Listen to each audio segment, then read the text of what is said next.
Okay, so last session, we left the Vistani camp and we started making our way down the river as instructed. And when we did so, there was something that we came across, and it was a small child sitting on a raft with a cat. Their names were Guillermo, it's the name of the cat, and Gerard, the name of the boy.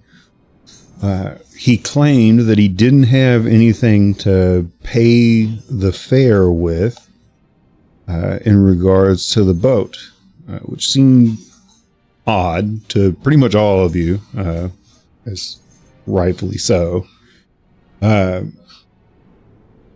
Thand, after some rather almost straightforward interference, decided that he would give whatever it was underneath the raft his sword, and it carried him, or rather the entire party, quite a ways down the river. You passed the bridge over the River Ivlis, and there was a guard waiting for you there with a torch. He wasn't the most courageous of guards, as it were. He watched all of you approach, and in a manner of chanting and keeping your heads low, managed to scare him away, and he took off. And then was it Trevok, and who's the other person that looked underneath the raft as it ascended up the waterfall? Oh yeah, Trevok looked. I feel like there was somebody else looked also. Either way, for those of you that did look, found a giant construct. Is a big ogre that was piecemealed together of different various body parts. It's very strong, very tall, very wide. And it became more than obvious to those of you that looked as to how this thing was able to move up the river and what necessarily it was that you were paying your fare for. The boy, Gerard, stated that he was looking to go back to his burrow. He stated that over and over and over again, that he had a burrow that he stayed in. He'd also mentioned something about an orphanage outside of Valakai where a lot of mean people lived. Another thing of note, as you guys were riding before you departed, the cat that he had seemed overly affectionate. It was nuzzling him quite a bit and was consistently licking his cheek, like almost nonstop. And with that, you guys had unboarded, so to speak, and are currently,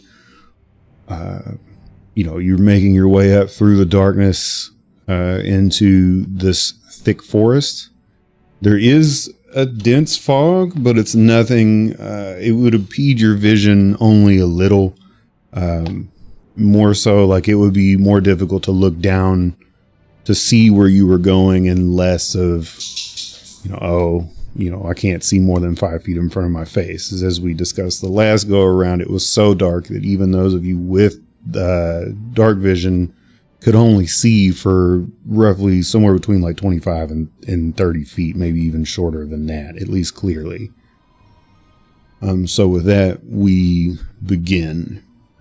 And as as Gerard jumps off of the raft with Guillermo in arm, he turns to the boat and he begins to wave very enthusiastically to the raft, and he says, "Thank you. We'll see you tomorrow. Come on, guys." And he starts like waving you to follow him. Do you guys all disembark and follow?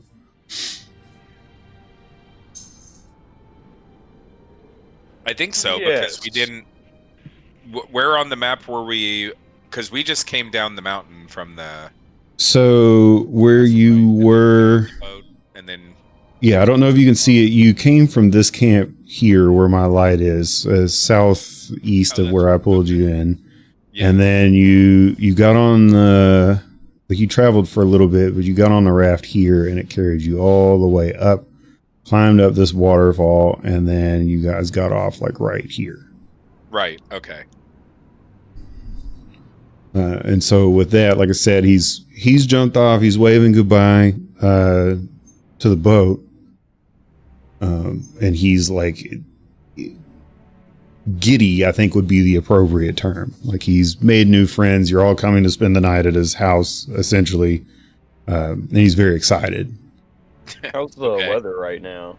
Currently, it is cold and relatively windy. But it's dark and overcast. If you guys would like, you could give me a survival check, and I can give you a little bit more info than that. Oh, I'm rolled in survival. Yeah, I'll bite on that. Okay. I'm doing it because I Come got on! nice. Oh my god! Yeah.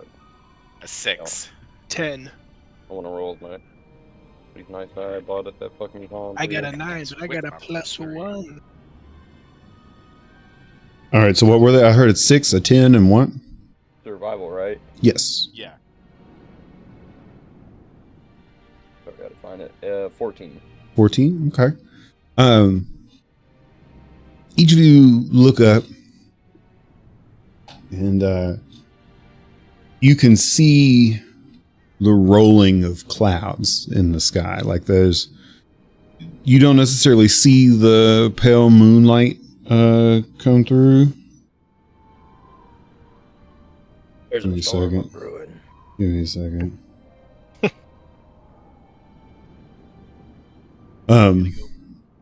So anyways, you see, sorry, my wife is bothering me. You see the rolling of clouds kind of moving through.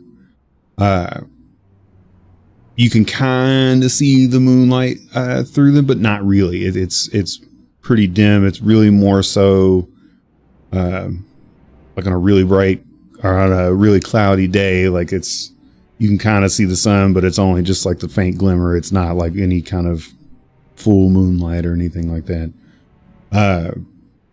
Elion, you notice looking through this, you're watching the clouds kind of move in. The dense tree cover from the side that the clouds are coming from blocks your view of the horizon.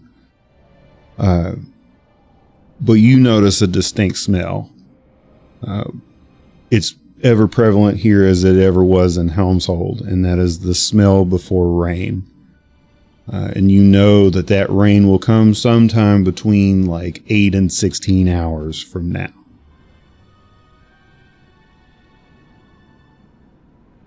Huh.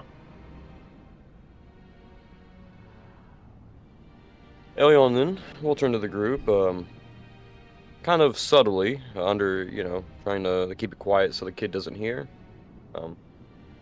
If you don't feel too comfortable going and sleeping at the kid's place, which I don't particularly do feel comfortable, we could get some good travel in tonight, at least 4 or 5 hours, and then we could make camp. Rain's coming, I can smell that shit, but it's far off in the distance.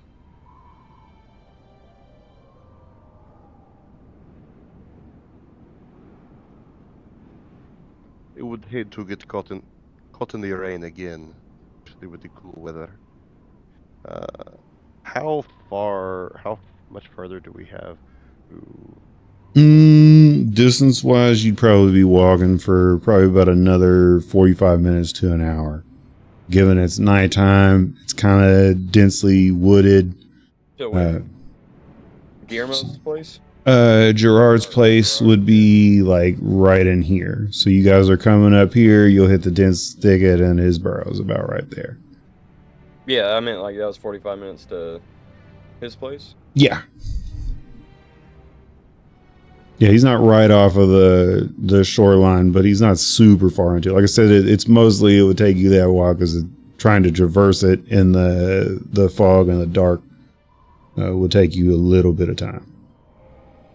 And you were talking about pushing on to our other Yeah. destination and not going to Espero, Yeah, right? currently, my character believes we have 8 to 12 or 16 hours before it should rain. So, if we Mm-hmm. go for 6 hours and then make camp somewhere, we would have, in theory, be well without have a very suitable shelter or camp setup by the time it would rain. And how far is it to Valakai? It's For that several days, I think. that lake down here, kind of, right? Or No. am I tripping out? There is Lake Zarevich. But yeah, like Brett said, like it's No. a way still. I mean, you'd have to pay somebody, and even still, like, I mean, I guess really where you're at, if you were to cut up, the road's not super far. You'd have probably like a day and a half's worth of travel from once you hit the road to Valakai.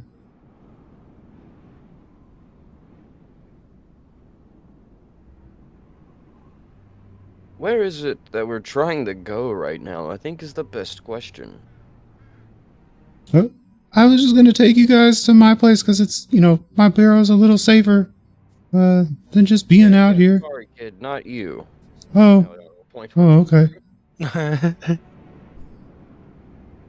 Although I do appreciate the offer. Yeah, of course, Well, I think we have, go ahead. you're good.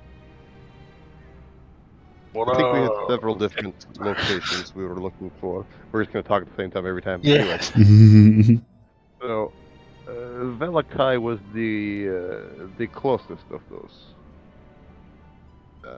It would be a good launching point for our other endeavors, I believe. Oh, you have other endeavors? So many But endeavors. again, we're kid. not talking to you, little boy. Are you going to Valakai? You can go to the orphanage? Don't go to the orphanage. I'm not an orphan. I am an orphan technically, but I'm an adult. Yeah, don't go. Don't. No No. longer an No. orphan. That's not Yeah. how it works. You don't. Well, I mean, you're technically always an orphan. Well, yeah, but like no one, who cares if you're an orphan and you're fucking an adult, Whoa, you said a bad word. Said several bad words, kid. That's okay. Can I say one too? Elyon looks around. Let's see why not. You're not gonna get mad at me?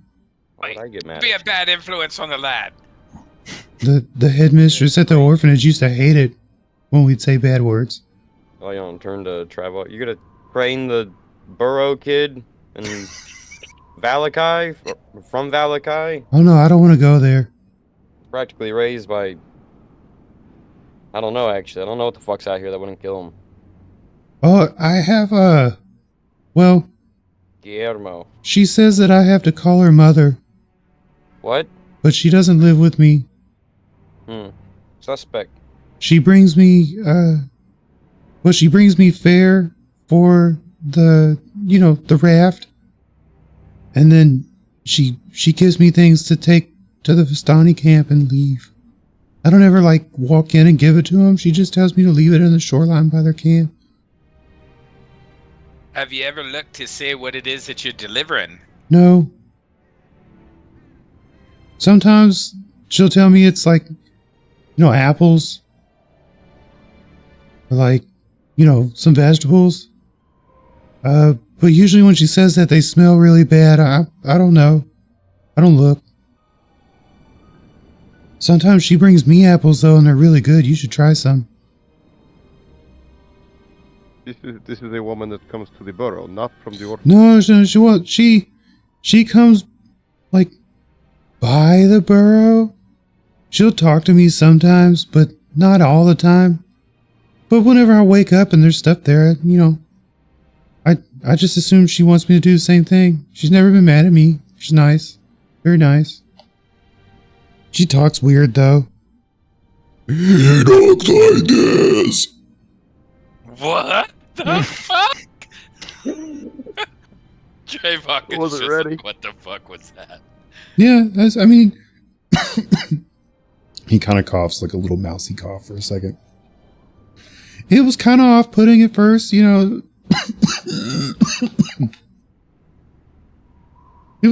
was weird. but it's okay.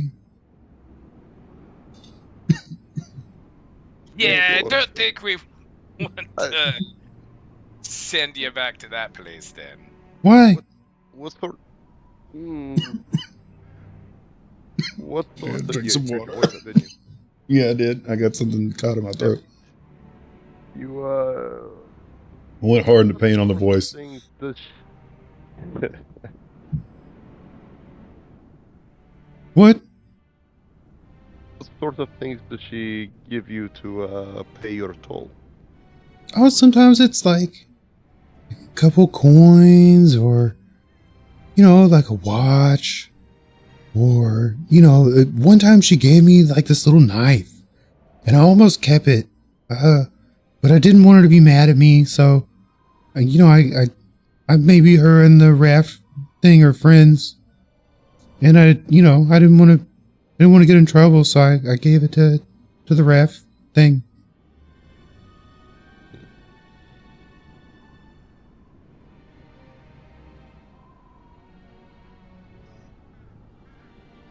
Alrighty then. Yeah. I mean, he like is stepping over a fallen log and he straddles it for a moment. And he's like, "Oh, this is my favorite part." And he picks his butt up off of the tree log with his hands and just shoves himself forward with a little jump. He's like, "Yippee! You should try. You do it." So this is a problem, right? Like We've like checked this kid out, right? I'm like still we checked pretty- this kid out a lot. Right, All right, we right. vibed Yeah. with him a lot. He passed most of them. He's Yeah, he's just the main thing I think that kind of messed with everybody is that it was like a 7-year-old kid chilling in the fucking dark on a raft by himself, and it has been super inviting the entire time. yeah in a place that most people can't survive. Yeah. Wait, what's my, up, my little friend. You two Me? motherfuckers. Yeah, no, I'll defer to you. Every time. Yep. Come on, you try it. And he turns and he points at Trevok. You're little like me. It should be lots of fun. Look, you do like what I did. You throw one leg up over it and then you throw the other one so you're sitting on it. And then you pick yourself up and you push yourself forward, but you have to go, yippee, when you do it. It's fun. You should try. What is this? Like a slide? It's like a log, but there's like a small drop off on the other side of it. So it's most like older kids would just stand on the log and jump off, but since he's younger, he's a little more cautious and hesitant. So he'll just kind of like push himself off the side of it. Well, I guess Trevok will entertain the idea. He'll go ahead and step over, like put both hands down so that his butt's on there, and then attempt to shove himself off and go, yippee! The kid is elated when you do this. He's like, yeah, that was fun, wasn't it? I never got to watch anybody else do it. That looked like a lot of fun. I have a lot of fun when I do that. Come on, everybody, you guys should do it. You should do it too. Yes, I will turn towards the group again. So, consensus? Are we going to this kid's place or are we bailing? This is still freaking me out. A good question. Definite alarm bells ringing. He's Last set of children tried to kill us. he's like Bingo. idly dancing. Like think of whatever the Barovian like equivalent of Fortnite dancing is with Guillermo next to Trevok. Yeah, see, I don't trust this. I don't trust anything about this. Your beard's really cool. Happiness almost brings me displeasure. Does it feel like Guillermo's fur? You want to pet Guillermo? He's looking at Trevok as he's saying all of this. Sorry, what? He said that I'll just read it. Your beard looks really cool. What does it feel like? Is it soft like Guillermo? Here, you should pet Guillermo. He's really nice. And he just kind of turns to you, and mind you, the cat's still like licking his face. No, lad, you don't want to be touching a dwarf's beard. That's Oh, like rude. what's a dwarf? I'm a dwarf. Look at me. You just look like a tiny human like me, but you have a big beard. I don't get it. Yeah, so that be what I be. A, It's a tiny human with a big beard? well, I wouldn't go so far as call me a human, but I mean, that's what you said. Didn't it? That's what he said, wasn't it? That's I heard him. I heard him say it. I heard him say it. And he's like pointing. He's pointing a finger at you, looking at everybody else. In Dwarvish, human. Elion's- Dwarves are better than humans. in Dwarvish, Elion's going to speak out towards Strahd because he's kind of away from the group right now. He's gonna say, "I don't like the vibes from this kid. What is your thoughts?" In Dwarvish. All right, then in Dwarvish, Trevok would reply, kind of calling out, because you're at a distance, right? Right, yeah, I assume what are we, Yeah, like 5-10 so- feet from each other right now? Yeah, so Trevok would reply in Dwarvish and say, "It ain't the kid I'm worried about. It's that. Look at what's up with that cat." Hush, dogs. Elion kind of scratches his chin, and then focuses a little bit in on the cat. Is there anything funky about? Give me perception checks, both of you. Yeah. Mind you, it's just the two of you because I don't think anybody else speaks Dwarven. Okay. Come on, perception. I got a 12. I do. So can I? I got a 19. Okay, yeah. Thand, if you do, then yes, you can roll perception also. It's not gonna be great. It's gonna be on a 12. Okay, that's enough.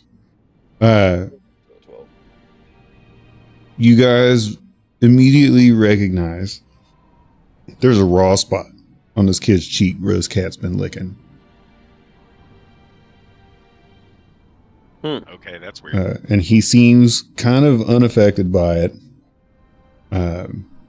When you look at him, the way that he's clothed, because he's got a shirt up with a collar on it, that's really kind of all you notice. But he seems unaffected by the fact that this cat is just like consistently licking in the same place, and he's grown a raw spot onto his cheek. So it's obvious that this cat has been licking there for some time pretty consistently. But other than that, I mean, he's still looking at you like a happy, normal 7-year-old kid would look at you. And the cat's fine, huh? Yeah, I mean, it's a cat from what you can tell. All right, well, Trevok is gonna look back at the kid and just be like, "Oi, lad, I hope you don't mind me asking, but," and kind of gesturing, he's gonna point to his own cheek and just be like, "Is that not bothering you at all?" What do you mean? And he kind of pulls the cat away, which the cat tries to like climb up his arm as soon as he does. And he touches his cheek with a free hand and he goes, "Is that blood? Is this blood? Is this blood on my face? Lad, I think Is it my blood?" And he looks to Trevok in a pure face of horror overcomes him. Like he looks terrified all of a sudden. And he immediately lets out a wail. "I'm bleeding!" And he's super loud about it. This fucking kid. This kid is now wailing in the middle of a dark, foggy forest. Yeah. I still have the towel that we use to disguise ourselves, right? I believe so, yes. All right, so I want to take that towel and like offer it to him, like gesturing towards his face, like, here, lad, just put this on there, you'll be fine. Well, what do I do? I don't know. I just put it on my face. All right, so Trevok just kind of folds it a little bit and then gently, like, rolls it onto his cheek so that it lays flat. As soon as you touch him with it, he's like, "Okay." It's just a towel, lad. It ain't gonna hurt you. You know, my face hurts now. Yeah, don't let the cat do that. Elion will. Why would the cat do that? That seems... Guillermo, why would you do that? Hey, He's lad, not very keep nice. the pressure on there, and now I'm gonna take his hand and put it on the rag so that he's holding the rag or the Okay. towel. You- his own face. You take his hand, and it's cold. Like, ice cold. It is incredibly cold to your touch. God damn it. Okay.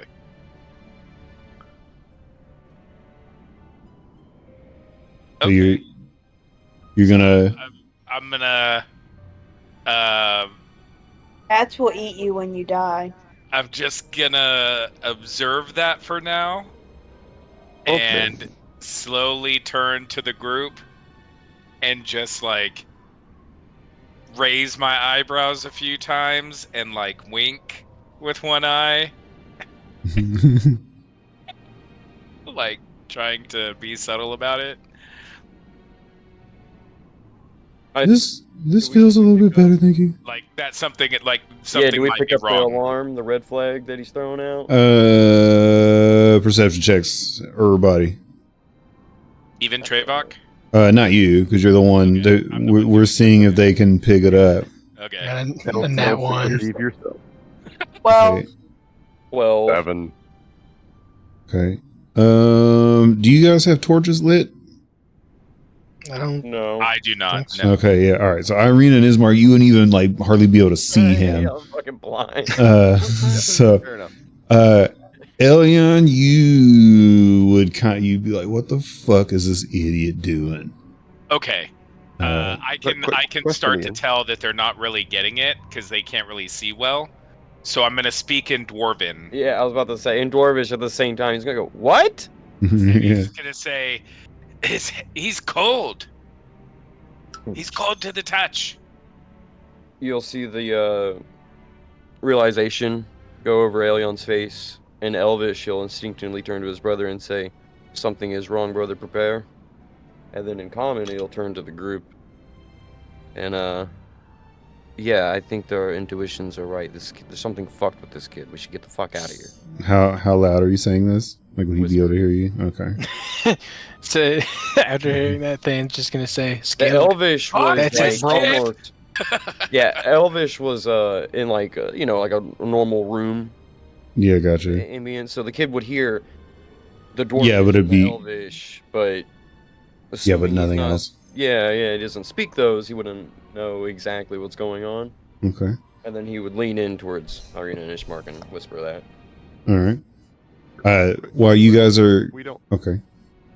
If we don't have torches lit, and we're having to be like led through this path, how well does it appear that this kid can see? If he's like hopping over logs Oh and sliding fuck, around, and that's a stuff. great point. God damn it. Yeah.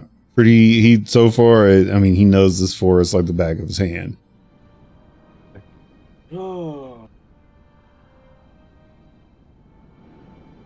Elion will turn to the kid and say, I think we have to, travel further tonight. But your kindness and travels with you have been fun.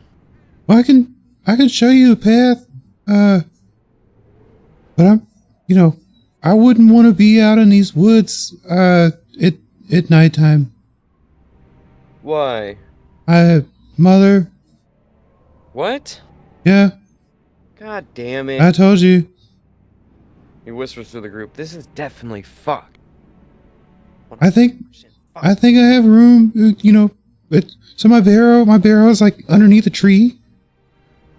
And, if need be, I'll sleep with my feet hanging out. If you guys are scared, it's fine. I understand. I get scared sometimes too.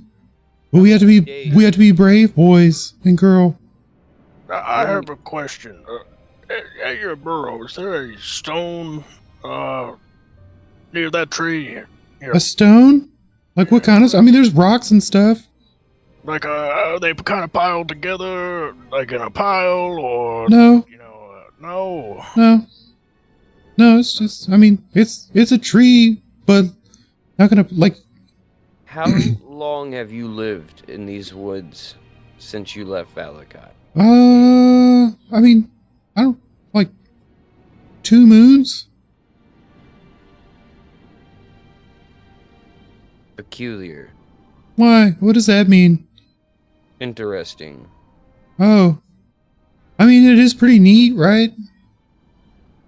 Just out here, living by myself. Question. And, you know, I'm an orphan, but I have a mom. Speaking of your mom, did Mother tell you to bring us to your burrow? No. And why would we fear her at night in the woods? I mean, you might not need to. She's always been really nice to me, but it is kind of creepy when you hear that like talking like this. Greybock's gonna jump back again. Like, oh, you gotta stop with that. Okay. Well, I think we can be particularly friendly if she's particularly friendly. Well, I've never really. Oh, how can I put this? Oh, Jesus Christ! Wait a second. Girls. Whoa! Everyone back! I wish there was a way to pause the recording instead of stopping it, so I don't have to edit the two together. It's a rip, dude. Oh, there is a pause. Okay, excellent. Sweet. It's right next to it. I'm a dummy. Shall receive. Yeah. Okay. What was I saying? Well, anytime like I talk to her, I'm in my burrow and she's outside.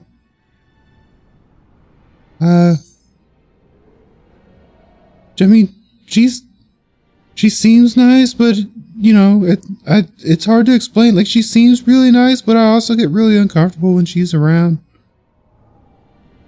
Has she ever came during the day? Or is it only ever at night? It's usually only at night, but I'm never at home really during the day.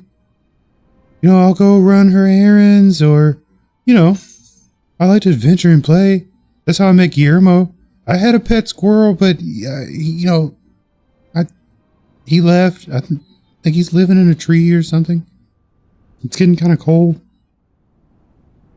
That was really sad.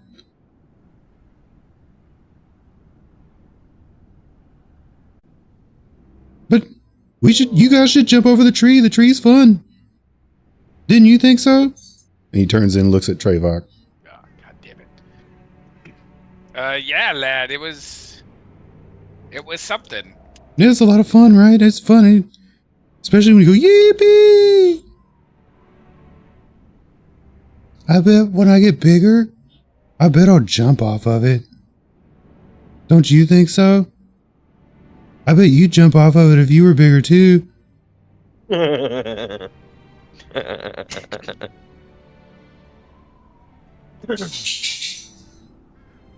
Could Yeah. probably do a flip off of that. Yeah, that's what I'm saying. That would be cool. You should do a flip. And he points at Elion. You look like you could do a cool flip. You should do a cool flip. Oh no, that's this one, and I point towards Than. Oh, he'll do a cool flip. Yeah. And he kind of pats Trevok's shoulder and like thumbs to him like to back up so Dan can do a flip over the log. Hey. Dan's gonna do the equivalent of when someone says like, you know, don't speak English, but he's gonna say it in Dwarvish. Just be like, put his hands up. You've literally spoken to this kid. That's the joke, though. He knows. Am I gonna do flip off into this fucking bog? So you gotta look over at Trevok. Like, what did he say? That sounded like gibberish. What if I did the flip? You would do the flip? That would be really cool. What would you be willing to help us? Because aren't we trying to find shelter or get out of here? You guys were going to his burrow. That's totally what he's trying to do already. Getting Oh. out of here. If he's cold to the touch, like. Yeah, sorry you don't trust the ghost child. Okay. So We covered this. He's not a ghost. Yeah. so zombie. Trevok is Even gonna, better in than that. case, Technicality. Yeah. Even better than a he's gonna zombie. he's gonna say, "All right, lad. I tell you what. We actually have somewhere that we need to be. So Oh, where are you going? I'll do this flip for you, and then we got to go our separate ways. And I'm gonna like have two pointy fingers across my chest, going in two different directions, like the But- scarecrow. I mean, I'm telling you, we're pretty deep in the woods already. My burrow's not that far. You don't. I mean, if you want to try and meet Mother, like, that be my, go ahead, I guess. But that just doesn't seem. I don't know. I don't ever let her come inside. Like, sometimes it looks like she wants to, but I don't think she can fit. She's pretty tall. So What does she's she never look been like? inside. Has she? No, she's never been inside my barrel. Like I said, I think she might be too big. She's really tall and really thin. And I think that she. I think so. Yeah, that's what I was saying. You guys should think we should all fit. And if anyone has to have their feet sticking out, I'll do it. It's fine. I don't think Mother would let anything hurt me. Decisions. I love how just like on edge you guys get all the time. Well, I love that shit. fair. Yeah, we haven't had This the best isn't like we're walking on experiences, a but- known road. Yeah. A tavern.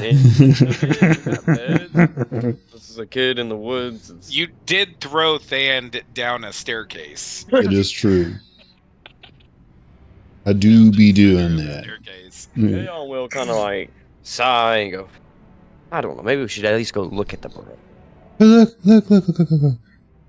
If you guys have to leave in the morning, that's okay. Like, no offense. I don't really want you to live with me. I just, it's dark out. It's kind of scary.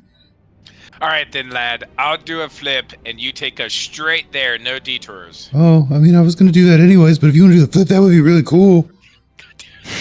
All right. Well, I'm gonna climb back up and try to attempt to flip. He waits with like furious anticipation. Would be the only way that I could say it.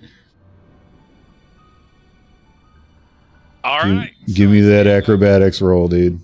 Give me the acrobatics roll and then tell me how you do it. Is it athletics or Acrobatics. Oh shit. Okay. All right. Let's see what the dice say. 9. Oh. That's why I was like, athletics? Oh man, dude. Oh, that's such a rip. You've done so good at passing those. The entire campaign, you've done so well at those.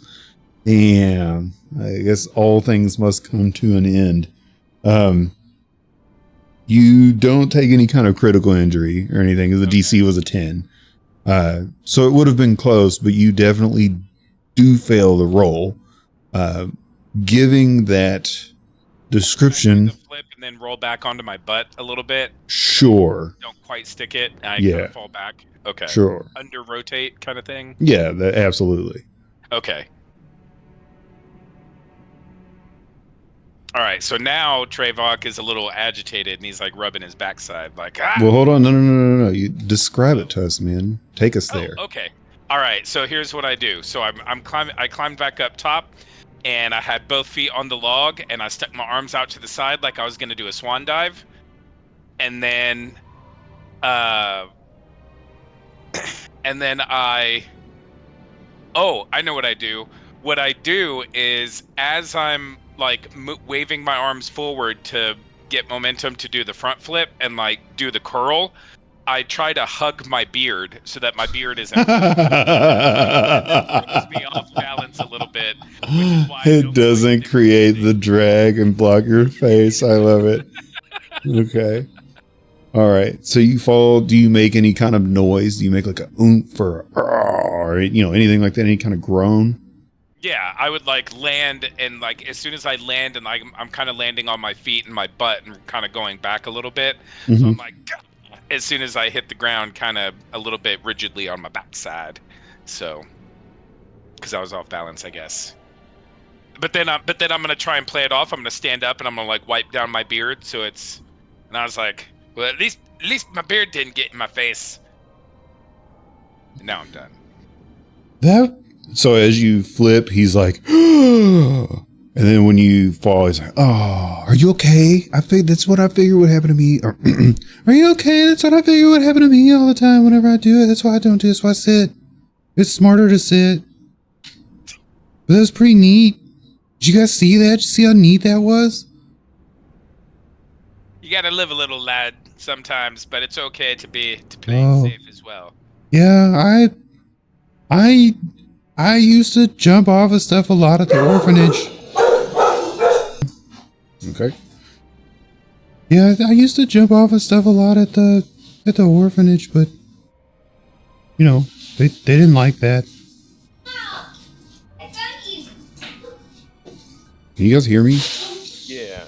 Okay. Yeah. Yeah, they typically don't. Yeah. That's why I had to leave. They weren't very nice. All right, lad. A deal's a deal. Yeah.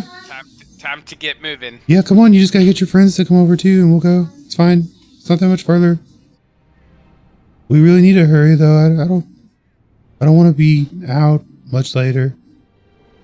Getting kind of tired. Elion will kind of lead Arena and Ishmark over there, you know? Like, watch your step. It's like how far of a drop is it? Like, It's from the top of the trees, like maybe, like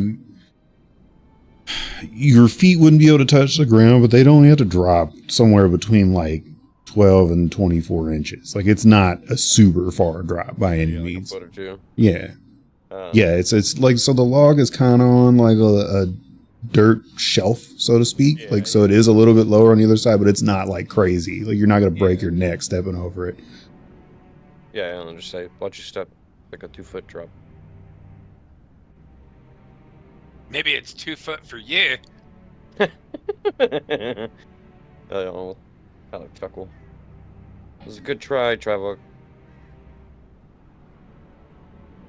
I'm not very acrobatic myself. Okay, so you're going to lead Ismark and Irina over to it? Yeah, at least first, you know. Okay. They have the hardest time seeing, so kind of. All right. So do you guys do anything in particular, or do you just, like, how do you cross this tree? How do you get over it? Do you straddle it? Do you, like, put one leg up on it, sit and turn? Like, what's the... Walk me through it here. How do y'all get over? Ismark, we'll start with you. Flip over it. Oh, yeah. Remember to yell yippee. Yeah. I guess we just step over as best we can. If we have to Okay. leg over and straddle, that's fine. Okay. All right. So you'll one leg over, saddle it, and then pop down. Sure, you're making me unreasonably suspicious about a tree, but yes. Okay. Do you want to try and roll a perception check? Just to get an idea of, what you're trying to do in the pitch black? Sure, it's dark, but sure. Okay. The tree's a snake. It's an 18. Okay. You go to set your right hand down. You notice like a hole in the tree, and you hesitate a moment, and then I ask you, put your hand anywhere near that hole, in it, around it. You want to reach in there and check it out? Or are you just gonna move on by? Hand. That is true. I mean, you could always stick the bad hand in there. You know what I'm saying? True, that's a good Oh, point. fuck Yeah. it. Fucking hand off. Fuck it. All right, so we're steering clear of the hole, I'm guessing. I ain't touching. Oh, I'll prod it with an arrow. Prod it with an arrow. Yeah. What kind of arrow? Like, what, the tip's got a metal tip on it, right? It would be like a crossbow quirl. Okay, all right. So it's what, roughly 8 to 10 inches? Probably. Okay, so Just close enough, right? yeah, you go to stick the bolt into the hole, and it just kind of keeps going, and you don't feel the bottom of it. How far do you stick that bolt in there?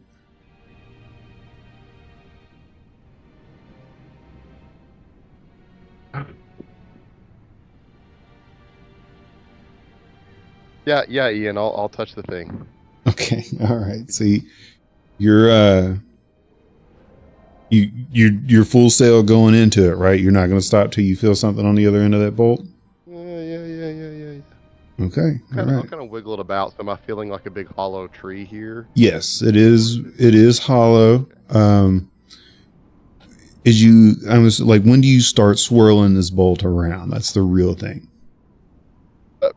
Probably when my hand is getting relatively close to the. Okay, so when you go to swirl it around, you notice that the bolt moves freely, but your hand is still hitting like wood, like 3 to 4 inches in. So while this tree is hollow, it's still pretty dense. It doesn't seem like it's going to break underneath of you.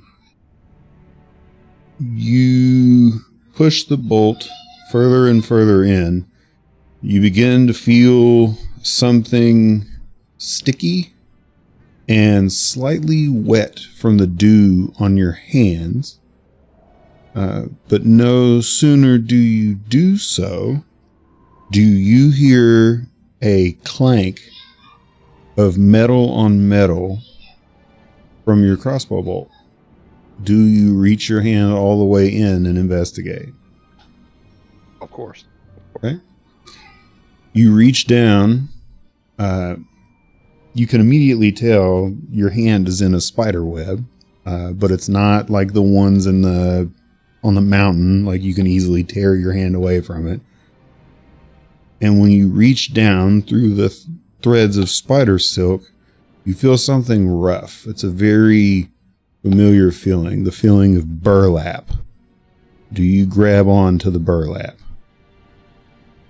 Indeed. Okay. You pull it out. It hits the wood on the side of like the hole that you're bringing it up in. And you hear the jangling of coins inside. You open it up and you find 30 gold pieces within that burlap bag. Huh. The kid just kind of looks at you and he's like, oh, okay. What is that? Don't worry about it, but this is what I say. Yippee. Okay. Do you empty the contents of the bag?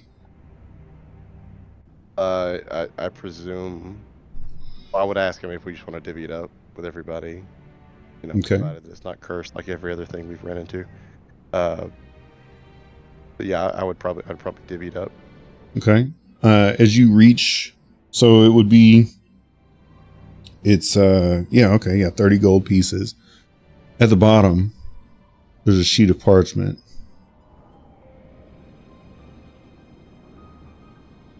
It's too dark for you to read currently. Do you keep the parchment? I'll see if one of my allies that has better vision Okay. could illuminate it for me. Okay. Oh, Elion? Yeah, I'll take a gander. Okay. What are you doing sticking your hand in what the fuck is that? You have the curiosity Noodling. of a toddler. Is that a bag? Oh. What does this note say? Elion, give me an investigation check. Ooh. That will be a that's a 6. Okay. You look at the piece of parchment and you study it for a very long time. And all the rest of the party sees is you staring at this very intently. And after a moment, turning it 90 degrees to the left, staring at it one more time, turning it 90 degrees to the left and staring at it one more time. and it's written in a language that you don't understand, or at least there's various symbols and things. It looks like it might be mixed with some form of common. You recognize some kind of letters on it, but it ultimately you're like, what is this? So I do know Abyssal, Celestial, Common, Dwarvish, and Elvish. But you don't know Belakian. Valid. I know a few words. Yes, this is... I don't know what this is. I think this is...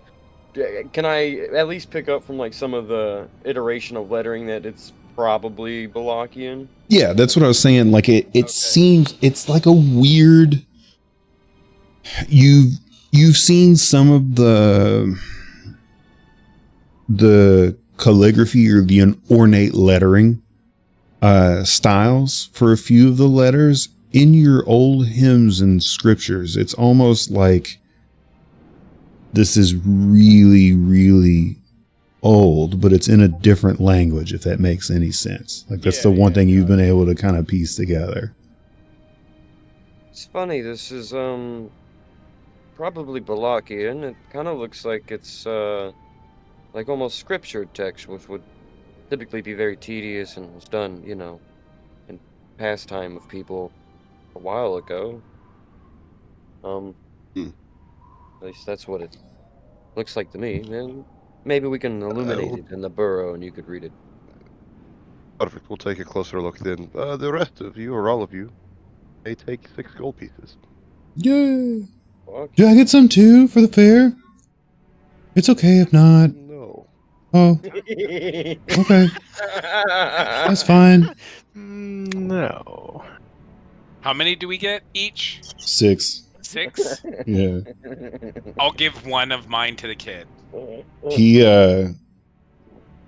like, oh wow, and he starts like flipping it in his hand. He's like, look, Guillermo, and the cat's head is following the coin up and down as he flicks it. It seems to have really caught its attention. Okay. Does anyone study the cat while it's moving? Like, is any? Yeah, I'll take another gander. Yes, Okay. goddammit. Why not? Okay, so I Damn need it. perception checks again from everyone else. Perception. We'll go perception. Investigates the lame skill. 11. 17. Okay. 1 sec. Even the ones that can't see. No, you guys wouldn't. No. My perception. All right, I All right. In the words of because of +1. So. Ismark, no. All right. The cat's movements are jerky at best, but it's not the jerky in the sort of sense that it has to pause for a second to move. It's that it's so locked on to the coin that it moves exactly as the coin does. Something very reminiscent to a cat that you would have found not in Barovia. It's moving, I guess, like a normal cat would be the way that I would Very describe reflective. that. Yes. But it doesn't, there's no weird like head lolling. There's no like canted neck or anything like that. Like there's nothing as you're watching this movement, there's nothing that really comes across to you as there being something up with this cat. Other than the fact that it's consistently licking this kid who we've just found is very cold.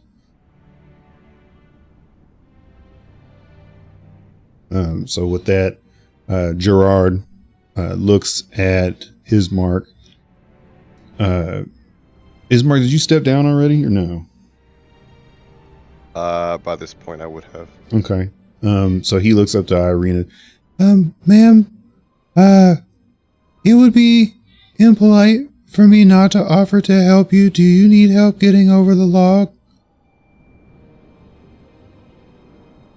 I think my brother will help. Oh, yeah, that's probably a better idea. He's bigger.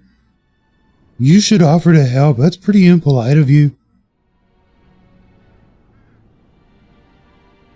Here, take my one good hand. You only have one good hand? Is the other one naughty? Don't worry about the Gerard. Okay. Very naughty. Million chuckles. I've never met a person with a naughty hand before.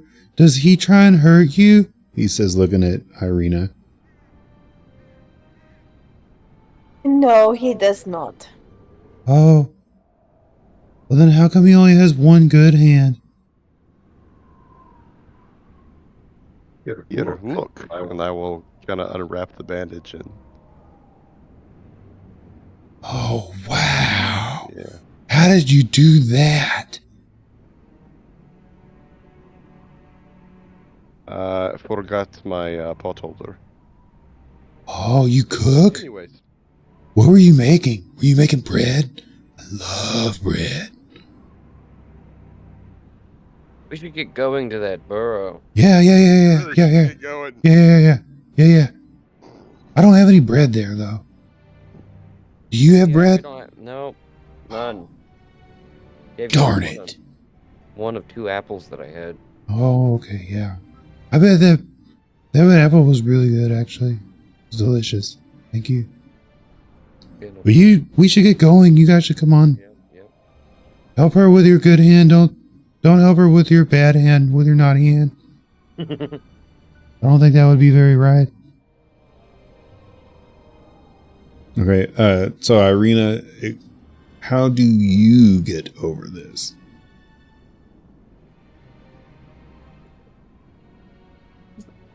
First off, very slowly since I can't see. Okay. And I will kind of just glide my hands across it and kind of get my brother's help since he just crossed over. Okay. Give me... Call it high or low. Low. Let's see how we do here. Oh, hell yeah. Okay. You step over.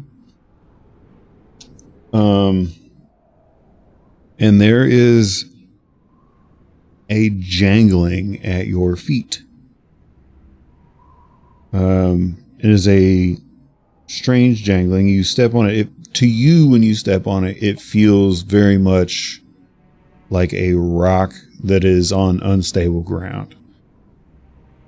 But when you hear it, it sounds like a thick leather sole against metal.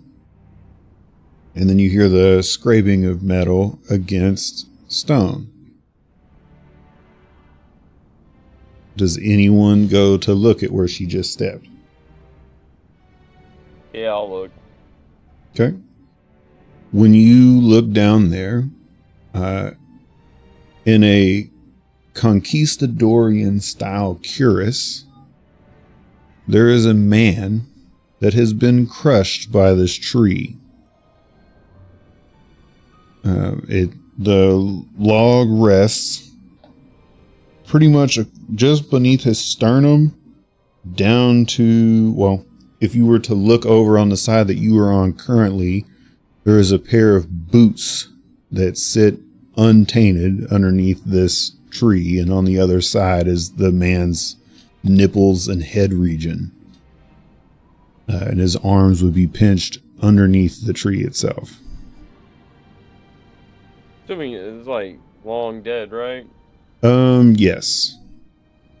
Was he like decomposed or? Yeah, it's pretty much just a skeleton at this Okay. point.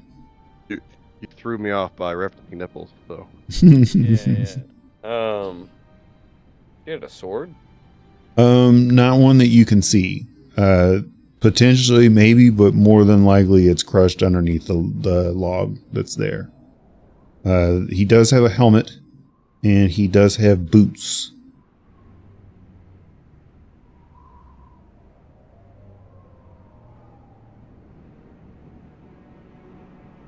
Interesting. Mm-hmm. They look like nice boots. Short of them being a little waterlogged and dirty, I mean, yeah, they don't seem too terrible. The Give me a perception check, actually. I will give you more information. It's 15. Spanish for information. uh, so, looking at, because I'm assuming you're kind of like peering over both sides of the log as you're doing this. Yeah, I'm just kind of examining briefly. So, you would know, given your time working with the injured and the deceased and kind of helping tend to people, getting them ready for their burial rites, how long it takes for people to decompose.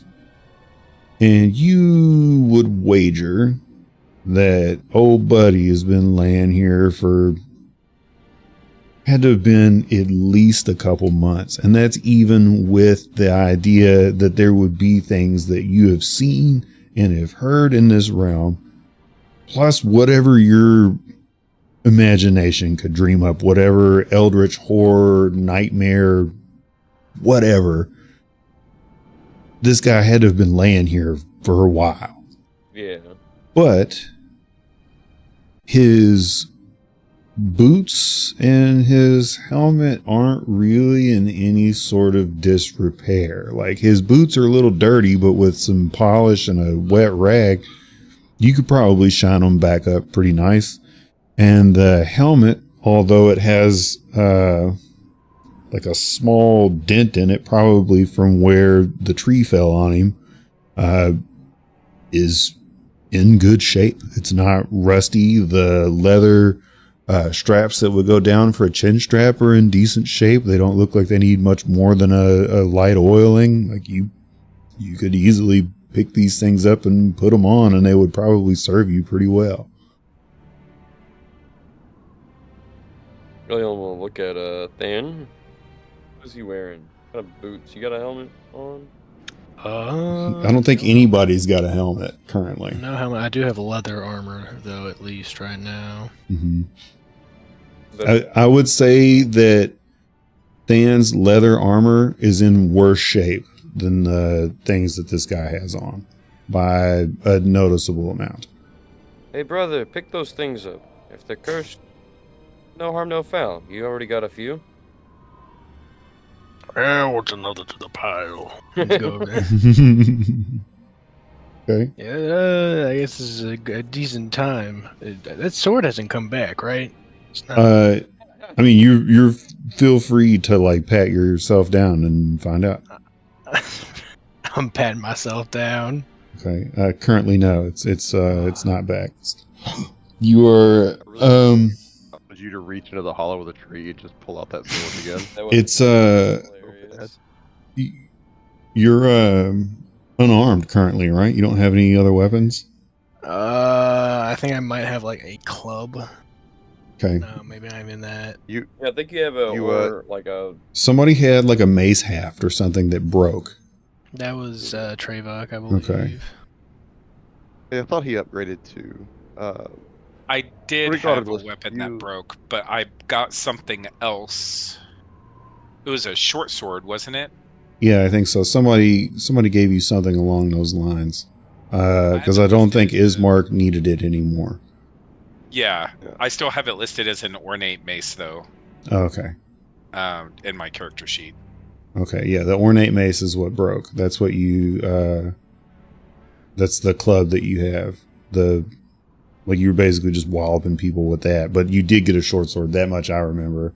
And it might only be listed as a mace because the damage types were, well, the damage types would have been the same, but the damage amount, like the die roll, would have been the same. The 1d6? Yeah. Yeah. Okay, so Than, you're the one that's going to take the helmet and the boots? Fuck it, why not? Okay. Any of you guys have... I don't think anybody has, like, detect magic or anything. That's Salt's domain, right? I think so. Okay, alright. So we'll save on what those do until next session. Unless you want to put them on, you could put them on and I could vaguely describe to you the differences that you feel. You know what? You're right, I Then didn't put we'll them spend on that. yet. We're putting them I in have the bag. detect magic. Oh, you do? Okay. I do. If y'all want me to cast it. Oh yeah, Elion totally said like they're probably fucking cursed. So what's the point of anyone else getting it? You might as well wear them. As he pointed I'll that out detect to magic. Dan. Okay. There is an oscillating feeling that you get when you cast detect magic. It swirls. It swirls like a water in a whirlpool between dark and regular arcane magic. There seems to be something very macabre about these items. However, it comes across more as like a yin and yang, where they may offer some benefit to some sort of drawback. But that's all that detect magic will give you. You need some kind of like identify or something along those lines. I do still have divine sense. I forgot to until just now that. Okay. Yeah, I think you have a couple castings of that, right? Because you just used it one time when you were getting on the raft the last time. Yeah. Okay. So oh, okay, until your end of your next turn. Yes. Okay. Okay. Okay, so yeah, that'll be so the divine sense. Oh man, you feel a heavy note of sorrow. While you don't necessarily see any ghosts or undead, or rather, you don't sense any ghosts. Well, how can I put this? You don't see any ghosts around, obviously, because it's dark as fuck and you can't see ghosts. You can feel the ever-present sorrow of someone who died with their life's work unfinished about you. Like it's not even in one direction, it's all around you as if it were standing inside of you. Like if is it stronger when I touch the sword? Hold on, what Or sword? touch whatever. That Oh, sword. Whatever The item. helmet would be what you're closest to. And yes, like to the point where as you touch the helmet while divine sense is active, like you begin to weep uncontrollably. Not necessarily like full bore, like ugly cry. But it's like at the end of a Disney movie. You seem like a Disney movie crier. You know what I'm talking about? I just watched Mufasa die. Yeah, exactly. Yeah, you're not like full bore ugly crying, but there are some tears coming out of your face. Or I watched Land Before Time. There you go. Yeah, there you go. That one. I would argue that might be a little too much. But yes, along those lines. So you have a helmet. As you touch it, when you hold it for a second, you feel, like I said, just an overwhelming feeling of sorrow. And after about 6 or 7 seconds, that begins to fade as your divine sense wears off. You didn't get any vibes off old Gerard, did you? You've done it before when we were at the raft, right? Yeah. So she did her detect, was it detect undead? The divine sense, I thought. Or divine sense, yeah. Divine sense, which That's the one that'll tell you though, like vampires and things, right? Like you can detect good and evil. You can are affected by a hollow spell or known the location of any celestial fiend or undead within 60 feet. Okay. So the only form of like undead would be like what I described, whereas you can feel the presence of someone gone too soon, and you would immediately equate that to this guy's spirit is probably right next to you right now. Valkithra is in Schrodinger's box. Otherwise, there would be private discussions and things like that. But for now, you've picked up on more than likely this guy's spirit didn't venture very far from his body. What about the small child? No, you don't ping anything off of that.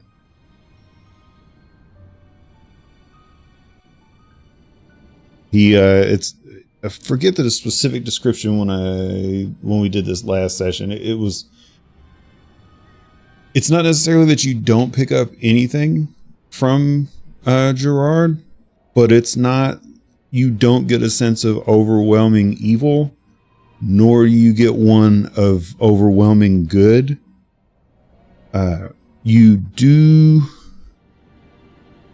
Dead? I mean, honestly, really, no, you wouldn't even really sense him because he's not undead in the rule lawyering sense of, like, mechanically he wouldn't be considered an undead.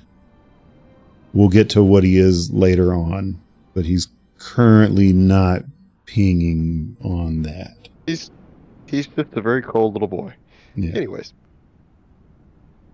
Yeah, it's I don't want to ruin it. I don't want to ruin the reveal.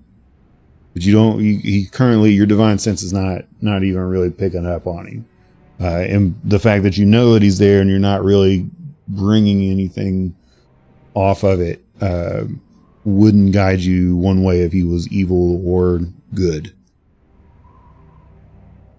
And again, like, it's the feeling of whatever the spirit is or whatever it is being by this corpse is so overwhelming, like you kind of can't really feel anything else. Or at least there's nothing around that is able to push through this overwhelming aura of sadness that's around you. Oh, wow. Hey, I just want to point out that the two people who can't see shit are the ones that found all the valuables around. Yeah, The rest of you guys really need to step it up. You guys aren't Yeah, like some but I did a daredevil front stuff. flip, so Wait, actually, no, she bumped into it, but I'm the one that saw all the shit. Yeah, I mean, to be fair, the reason why they haven't is because they see well enough to not have to be looking everywhere that they go. You're having to kind of feel in touch with your hands, and she just managed to, like, land on it. So, Yep. given the one specific, gotcha. Yeah, y'all should really step it up. To the burrow then? Yeah, that's a good idea. We should keep moving. I come through here a lot, and I don't know that I ever noticed him, honestly. Do you think he's dead?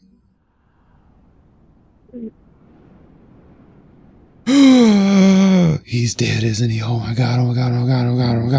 Let's go. Come on, let's go. I don't like this. Skeletons are totally living. No, that's even worse. I saw a walking how skeleton. far off is the rain? I It's- think we need to Yeah. be trying to find a place to And with that, hunker down. you hear a distant roll of thunder, and I mean distant. It's way off. It's really low, but you do hear it kind of rumble its way across the countryside. Yeah, we'll turn to the group. I think my estimates were a bit off. We should get going. All right, lad, show us the way. Okay. Okay, are you guys taking that guy's stuff? He's not using it. Oh, okay. What else did he have? Did he have a sword? I don't know. I think it would be under that tree there. Oh, I can't move that tree. Elyon looks at Dan. Look under Sounds that like- tree for a sword, brother. Do you need us to look? Like, all right, let's just go and look, Alright. have a look. See. I'll stick my hand under there tentatively. Be scared, but So mind you, like, he's like Well, I guess yeah. Sticking out from. Tell me what you're gonna do, Than. I'm gonna very slowly. I'm gonna like do a couple look backs. Like, am I really doing this again? And then I'm gonna, reach my hand and try and. Okay, so you're reaching underneath the tree, like the portion where the tree would meet the dirt. Kind of like take a closer look. Can I look under? Like, is there a gap that I can look in? There is not. Like, this guy is pancaked between the earth and this tree. Exception from the nipples up and probably like the knee down. Pretty good size tree. What is the cuirass noticeably crushed? The what? The breastplate, the cuirass, I believe. Yes, it is. It would be underneath a portion of it, again, from like the sternum down. So like the cuirass would typically, those go all the way down, right? They attach at the sides or whatever through buckles, and then there's no like arms or anything. It just goes up over the trapezius, and then down the back. So yes, this thing would totally, like, the shoulder portion of the upper chest part would look fine, but the bottom part of it would probably be mangled, considering that this tree fell and pancaked this dude.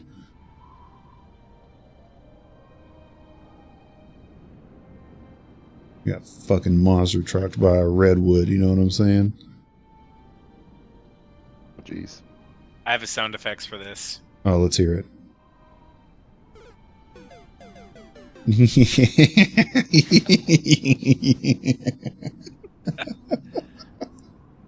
Oh man, I think that got picked up so good by OBS. That's going to be awesome. Nice. All right, so we circle back to the question of the hour. Than, what are you doing to investigate the side of the tree and the portions of this man's body that are protruding out from underneath of it?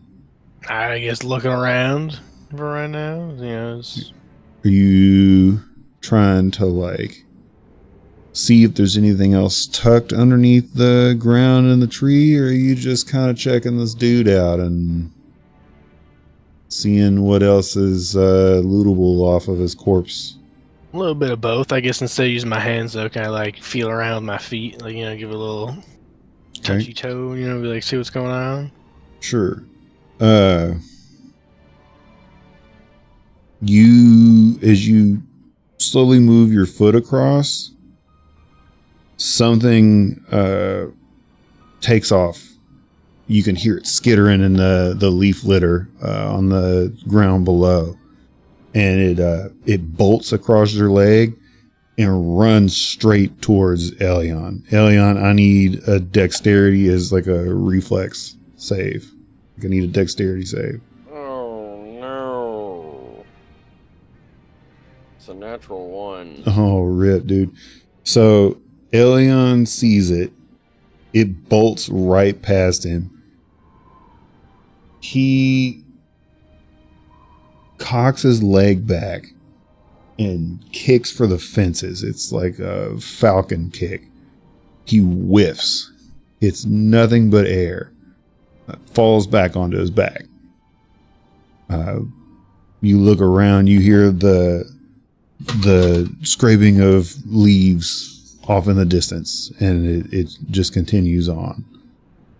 Nobody even really gets a stern look as to what it was, but it was fast and it was decently large and circular in shape, at least as far as the mass goes.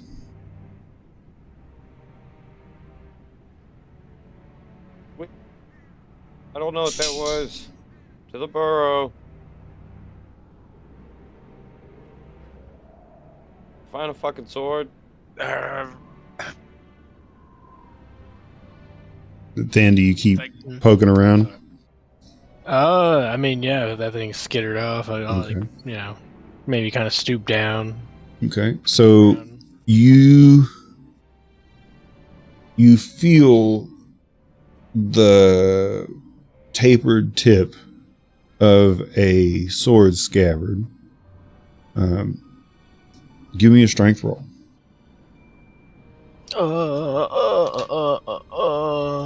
Let's see. Alright, plus what the fuck is that? What would be 14? Okay, now let me ask you this. I should have asked you this before I had you roll. Do you try and pull that sword scabbard from underneath the tree? I don't like how you asked that question, but yeah, we're balls deep in it already. Why not? Okay. You Like a test pull? Is it like? yeah, I mean you can try and grip and rib it and see what happens. No, like just kind of wiggle it a little bit, Mhm. see like what's happening. So it seems like you could pick it up and move it, so to speak, but it is also like it might be kind of stuck in place. You said this is a pretty big tree. Yes, I would say it's roughly at its widest point, easily about 4 feet. Now, mind you, it is hollow about 6 inches down on either side, all the way around.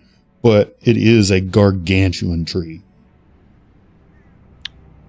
Like any chances of me picking it up a little bit? No. Okay. You might be able to okay, yeah, all right. So you go to grip and rip it. It does move a little bit. So does it's to the left of the corpse, and the corpse's left leg pulls down a little bit when you go to pull it out.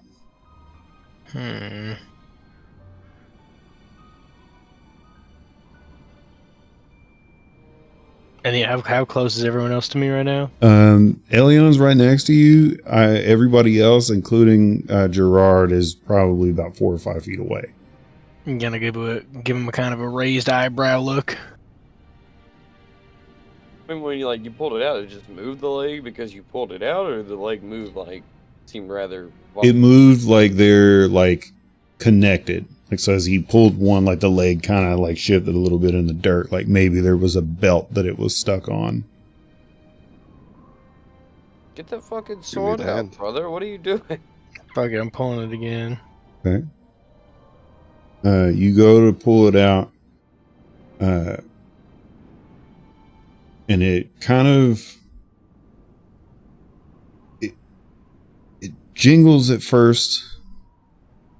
And then you manage to just rip it. And when you rip it once more, do you hear the clanking of bone?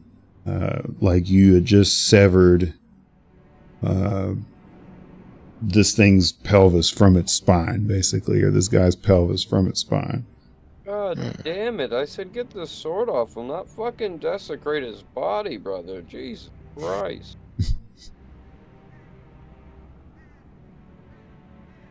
I mean, Helms might. Do you pull it once more? I mean, yeah, we're already this deep. Let's do it. Okay. You fucking saying the burial ritual. Mm-hmm. Does Trevok need to help? I don't know if I can. Am I near you? I mean, you'd have to climb back up over the tree. Oh, that's right. Never mind. So you're gonna start reciting the burial ritual? Yeah, Hell yeah. I'm just spewing out the blessings of Helm as you bury people to try to bless this guy a little bit, because my brother is currently fucking pissing on his dead body. As you do so, the clouds part over where you are specifically. And a small pale beam of light shines down through the trees on each of you. Stand. You go to yank this piece one more time, and it comes free, belt and all. When you hold it up,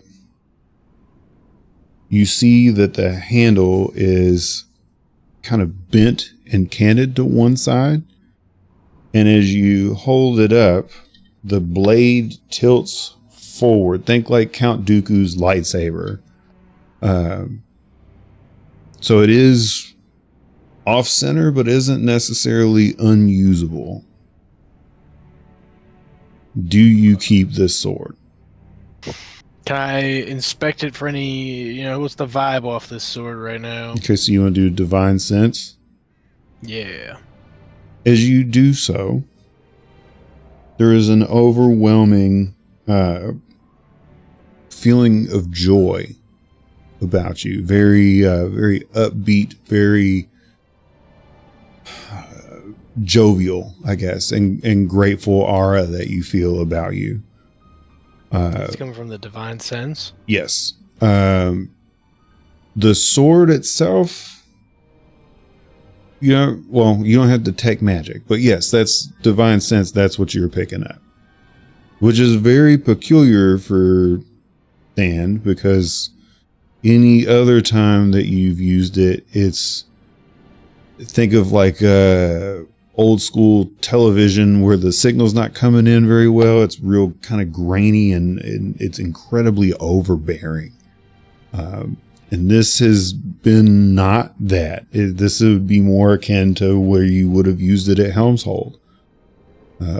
It feels very strange that you would feel such a feeling out here now, all of a sudden.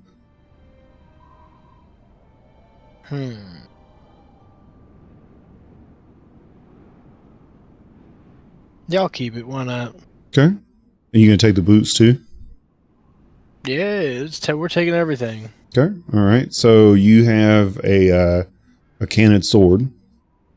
Currently, you don't know what it is. It's unidentifiable. And then you have boots. You have leather boots that seem not necessarily well worn, but if you were to put them on, they are definitely broken in. And I don't mean that in a bad way. And with that, do you guys cross over the log? Yeah. Okay. So I'm assuming then our order will be Gerard, Trevok, Ismark, Irina, Elion, Thand. Is our marching order? That works for me. Sounds right. Any objections? Okay. Nope. So with that, Gerard just kind of looks at you. How long do you think he's been there? You said like 2, maybe 3 months. Yeah, that's what I said. Like, yeah, definitely would have. It would have been at least that long, and that was you accounting for something eating his flesh as he was dying. Well, seeing as it's this forest and things probably don't survive out here when they're alive, a while, 2, maybe 3 months.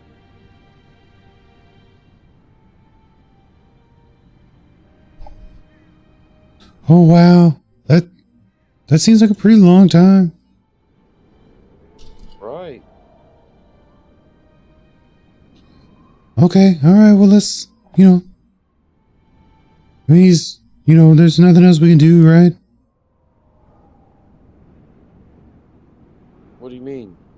I mean, I don't know. I don't even know what you said to. What'd you say? Well, where I'm from, that's a proper blessing for one's passing. Oh, okay. Okay, all right. That was nice of you, I guess. I don't know what that means. Interesting. Maybe we can explain more in the burrow. But it is getting rather late. Yeah. Coming in. Yeah, well, yeah. Mother ought to be around soon. We should go. And so with that, he turns and just like kind of ducks down. And he doesn't necessarily run away, but he does walk with some sort of purpose. Like he's focused now. You're no longer herding 2 cats. You're just following a child through a scary, dark set of woods. With that, he's like, okay, it's just up ahead. after you guys have been walking for probably about a half an hour. You're like, here, follow me. And he sets Guillermo down, who goes off into the woods for a second. You hear some clamoring, some shaking of a bush, of a shrub, and then a scraping sound of paws against the dirt. And then you see the cat run back into, or I guess rather, run into a hole underneath a tree and then disappears. And then the kid kind of motions everybody along, and he looks at Trayvon, like, "Here, you should climb in first. If I don't want to climb in there and then have to come back out because I said I'd be the last one in. You know what I mean? If my feet are gonna stick out. But if you want me to climb in and check it, I can. You guys seem kind of scared." You All seem right. kind of unscared. Well, I mean, Problem. it's been my home.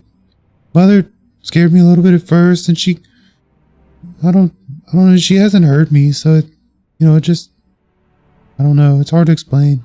You have to see her. Do you want me to climb in first? I'll go in first. I'll go in first, lad. Okay. It's a tight fit for a broad-shouldered dwarf, as stubby as you might be, but only for a few feet. And after some wriggling and fish out of water action, you make it past the crevasse and into what would be a small burrow. It's probably 8 foot in diameter. It's a circle underneath a very large tree, slightly larger than the one that you saw falling, or that fell on the guy just a little bit ago. The top of the burrow is mostly a root ball, but not completely. You see that there are no blankets and no pillows, but you find an assortment of wooden, like crudely wooden toys. So some of them, like there's one it is just a stick with the bark on it, and it has rounded edges on either end. There is another, oh, and mind you, it has like a little cloak on it, a little felt cloak. There's another that is a whittled, like wooden articulable action figure, but it's missing an arm and a leg, and it is definitely the dirtiest and moldiest of all the toys that are there, or all the things that are there. And then there is another that is a bundle of sticks that is wound heavily with some kind of like dead vine lashing, and it would be very reminiscent of the effigies in a Blair Witch Project. But as you climb in and look around, this is obviously what this kid has to entertain himself, plus his cat. And then on another far corner, there would be a few like rat carcasses. Obviously, there's that, and then a small like moss bed that would be just big enough for the cat next to the rat carcasses. But other than that, the burrow is completely empty. Does everyone else climb in? I'd wait for Irina and Ishmark first, Okay. kind of guide them through. Err.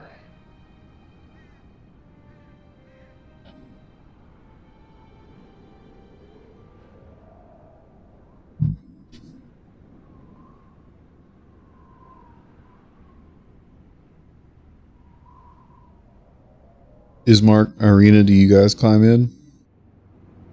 I think my mic might not be working. Oh, I hear you now.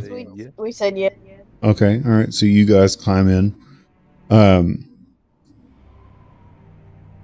Elion and Thand, who goes first between the two of you? Dan will just motion for, Okay. brother to climb All right. on in. So Elion, do you go first? Yeah, I go Okay. first. All right. So you climb in. Elion gets about halfway through, and the kid tucks onto Than's arm and like drops to the ground. He's like, "We have to get inside quick. Let's go. Let's go. Let's go. Let's go. Let's go. Get in." Oh, okay. Then Dan will drop and climb in. Okay. He scurries in behind you guys. I'm assuming each of you kind of pick your own little spots and Yeah. okay. He looks over to Trevok. He says, "Will you hand me a couple of my toys?" Sure. Okay. I'm looking around for some toys. Yeah, those were the wooden things that I. Wooden things, okay. Yeah.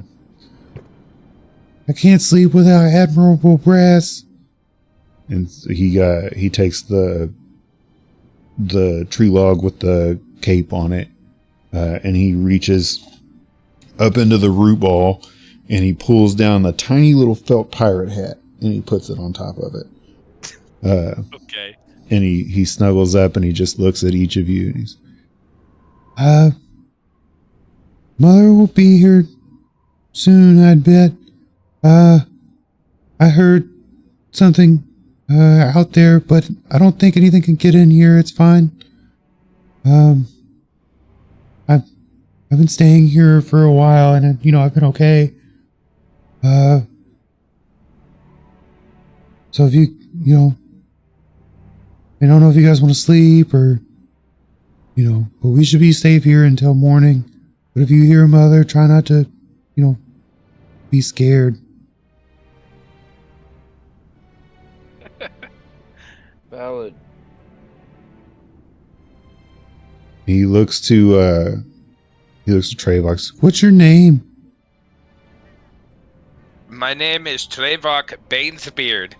Oh. What if you didn't have a beard? That would be outrageous. Every dwarf has a beard. Oh, okay. At the very least, a very long mustache. That would look really silly. Has anyone ever, shaved your face?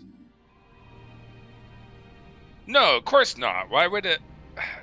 A dwarf's facial hair is part of his personality. It's part of. It's like the way you wear clothes. Your beard is clothes? No, it's like the way that you prefer to wear certain clothes.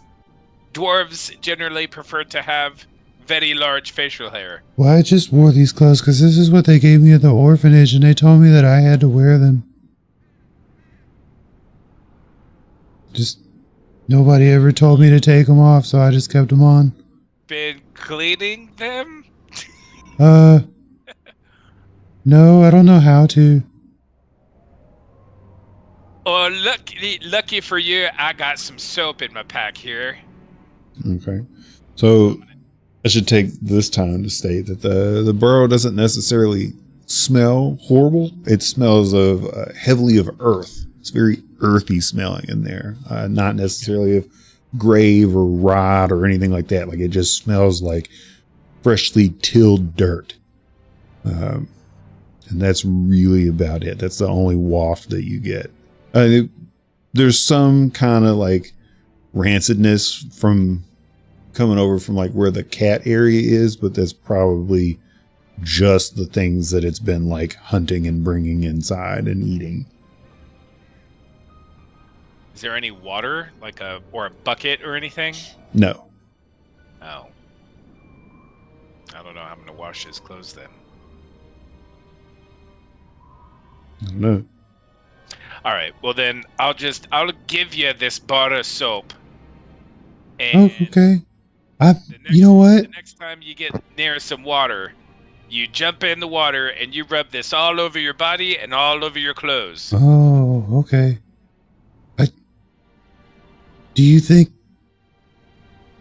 the raft farrier would like it?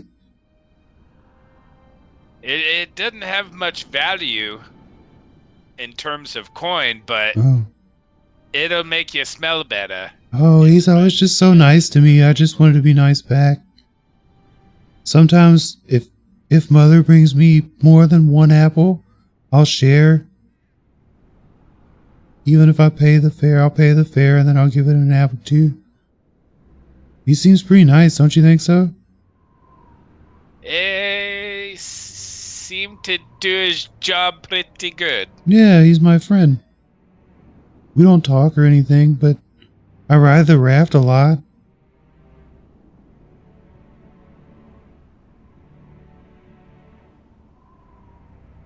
And so with that, ladies and gentlemen, I think that's where we'll pause for tonight. We'll pick back up with the greetings of mother will be our next session.